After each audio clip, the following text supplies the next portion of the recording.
عيد نوروز.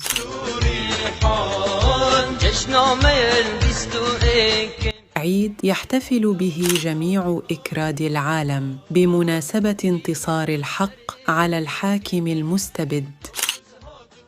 يقيم هذه الاحتفال في المناطق الكردية في العراق وسوريا وإيران وتركيا يوم 21 مارس.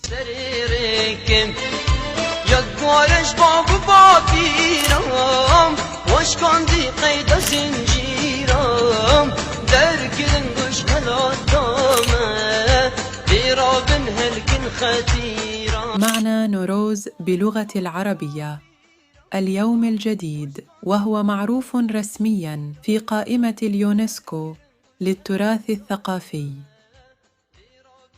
يحتفلون به الأكراد بأشعال النيران في الأماكن العالية وخروجهم مع عائلاتهم وأصدقائهم وأقربائهم إلى البرية وتنصيب الخيام وطهي الطعام التقليدي ورقص التراثي.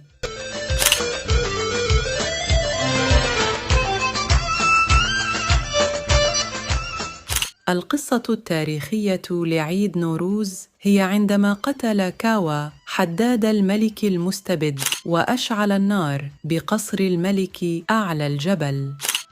ومن ذاك اليوم والأكراد يحتفلون بانتصارهم على الظلم والاستبداد.